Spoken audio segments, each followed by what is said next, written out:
I can always tell it's Thursday in the summer because I get phone calls from some of you. Can I park in the lot to go and hear the music down on Bronte Pier? For Thursday nights, there are those musical concerts. And they are a great time gathering together. Now, maybe this summer you've been to some concerts. Maybe you plan to go to some. And at many concerts, there's a warm-up act before the lead or the top performer. Sometimes those warm-up acts are better than the top performer. Well, that may be the case today, because Allison has been the warm-up act for my sermon. She's sort of taken the first couple of pages and put them together. Well, what she said is true. Over the summer, I usually have a series of messages based upon some theme, some concept, in following the Sundays I preach in the summer months. And this summer, it's the 7 grandfathers' teachings or sayings. And I apply those indigenous teachings to the Christian scriptures. And Allison pointed out the similarities between those teachings and what we understand as Christian values, as means of how we live our lives.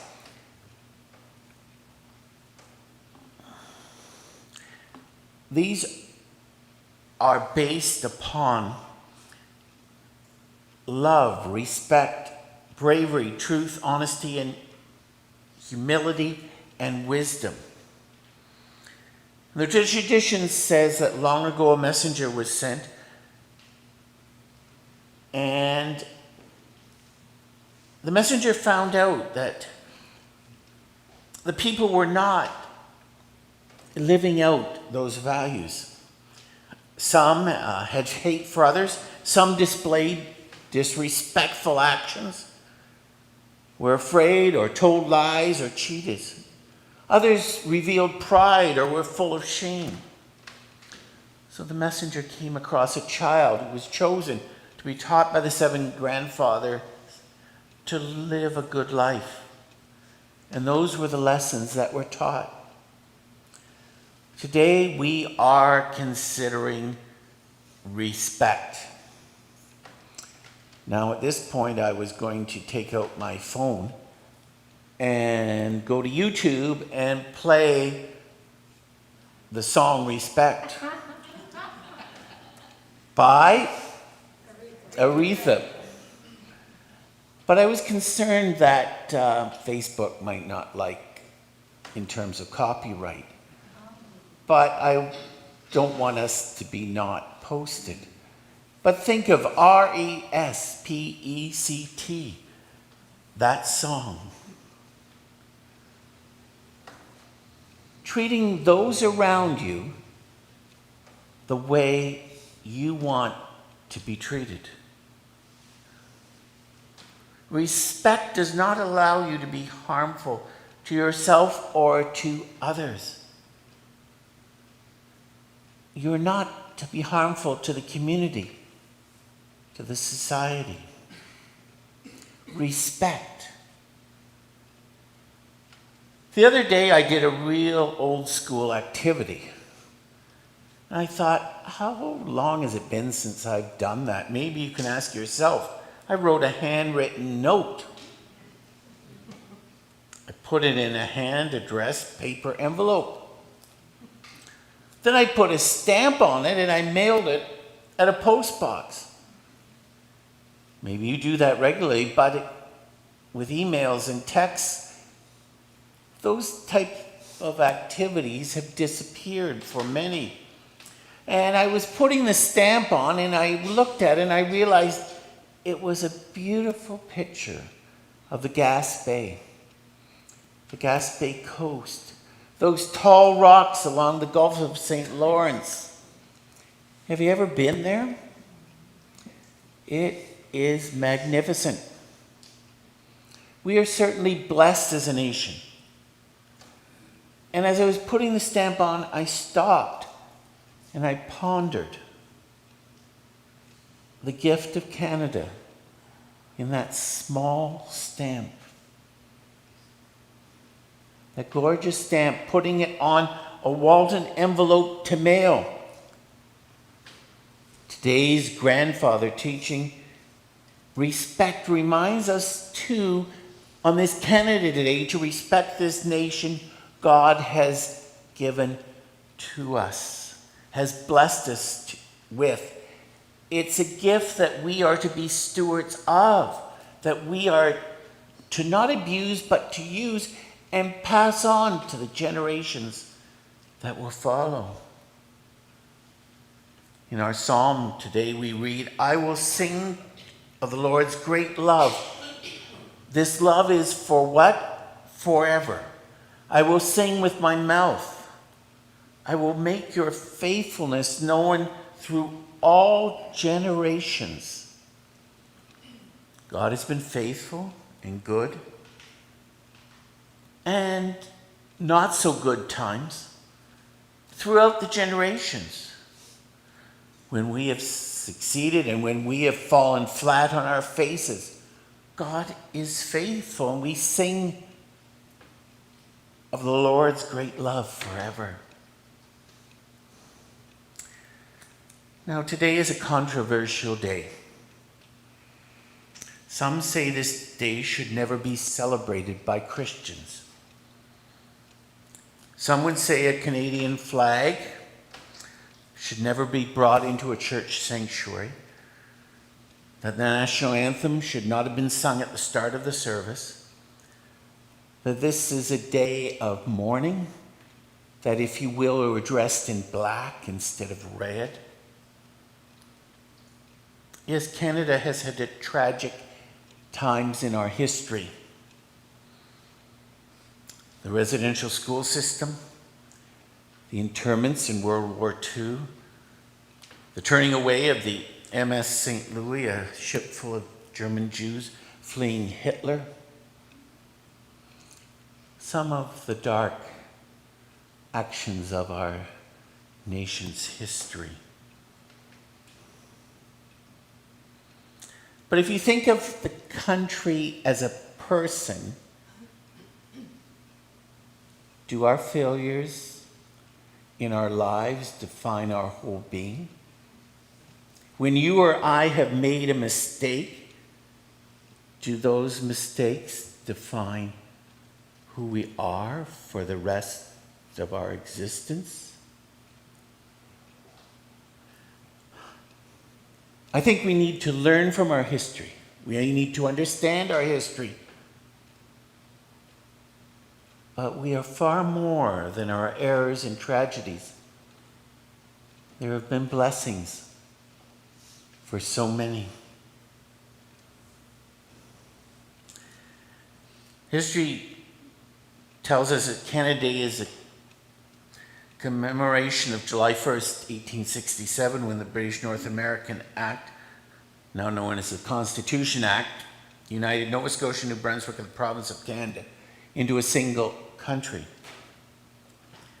Not only did this union give our country a lot of independence, it was an important part of paving the way to achieve full independence from the United Kingdom. Some of you remember 1965, and the Union Jack gave way to our flag today. In 82, the Canadian Constitution was repatriated, and truly Canada became independent, and Canada Day became the official holiday.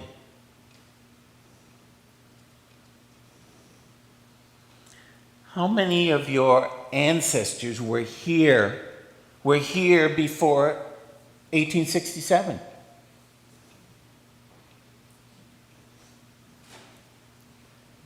How many of you yourselves immigrated to Canada? Or your parents or your grandparents came to this country? I assume nearly every one of us. How many of those coming here were fleeing something? Were fleeing persecution or economic trouble or gender prejudice or political oppression or religious oppression? This is a land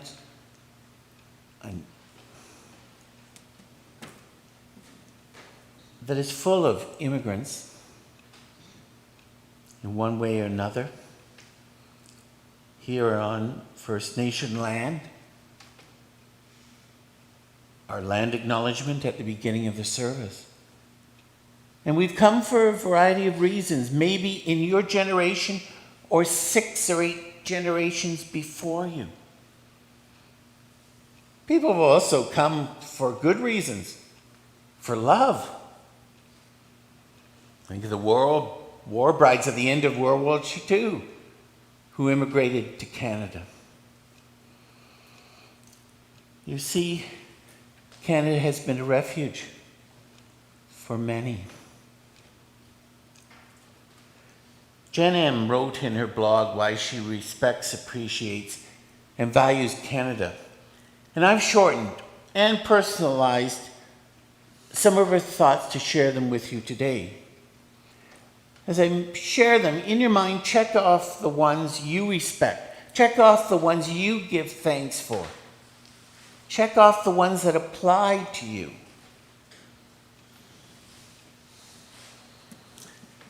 First, Jen is thankful that Canada is multicultural. If you were here walking around Bronte yesterday in the Canada Day celebration, or the one in Burlington, or the one in Milton, or whatever the community, you will truly see the multicultural nature of this country. I thought about just the multicultural food that was offered yesterday in different food locations. Jen says, I'm thankful that Canada is safe. I'm thankful a place exists that gave her a safe haven to raise her family. Maybe you know people who were in danger in the countries in which they lived and who came here for safety. That came because literally their lives were in danger. Depending on the reports, yesterday there were somewhere between 20 or 30,000 people in Bronte. And yes, there was a fair police presence. But except for an incidence of some fireworks being shot at people rather than into the sky, the day was a safe day. In many places, that would not be the case. Now, she writes number 3. She gives thanks that Canada is clean. Now, I'm thankful to have clean water to drink and clean air to breathe. Now, I wrote this a few weeks ago. That's the thing about working ahead, right? Wildfires across the country from Nova Scotia to BC have changed that air we breathe. But I think it's made me appreciate more the air we usually breathe. For it truly is a gift. And we have clean water. How many of you so far this year, or maybe this summer, will swim in water that's not chlorinated in a pool or hot tub? There are so many bodies of water that we can swim in. That's a gift. 4, she says, Canada is democratic. I'm thankful we live in a democracy and have the right to vote. How many people ran for mayor in Toronto? The numbers were in 3 figures. First of all, anyone who wanted a very basic amount of money and basic signatures, you could run for mayor. So we not only have the chance to freely run, but we have the chance as voters to turn someone out or to return them to office. Jen says, I'm thankful that Canada is peaceful. Peaceful. I saw some incredible photographs this morning from drones out over the lake of the photographs down in the of the fireworks down in the harbor. Incredible ones. Go to that Facebook page that Allison's the moderator of, and you will see these incredible photographs. But I thought those drones are only there to celebrate Canada Day, getting photographs of the crowds and the colors. Those drones aren't armed. Those drones aren't heading our way like they could be in Ukraine. Jen says, I'm thankful that Canada is beautiful. Have you ever driven across this country? Not just to the east or to the west, but to the north. Did you ever taken the railway system across the country? It is beautiful.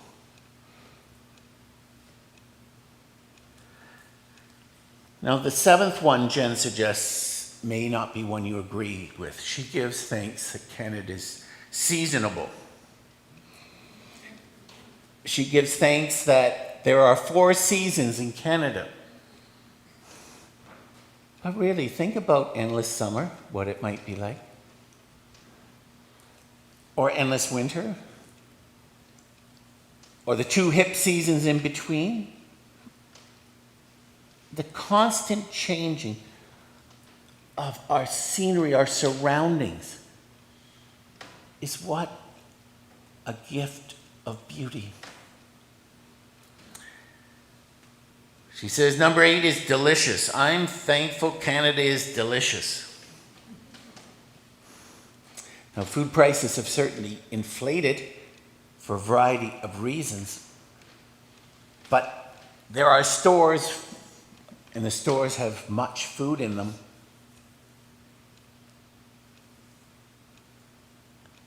And Canadian food is fantastic. It's interesting, one of the kids said they give thanks for Tim Hortons. But it's more than that. 9th, Jen says, I'm thankful as Canadians we're free. There are no checkpoints within our country. We're free to walk the streets, free to congregate, free to practice religion, free of persecution, free to express our personal opinions. Although, she says, I don't always agree with fellow Canadians, I'm thankful we are free to engage in peaceful debate. 10th, she says, Canada's thriving. Canada allows us to thrive. Our kids can attend school, receive health care, start a family, own property, open a business, and more. I'm thankful as Canadians we're afforded that opportunity. There's many who come here because they couldn't do that from where they came. Well, thanks, Jen, for helping our appreciation and thanksgiving for Canada. I want to build on Jen's 9th point. Free to practice religion.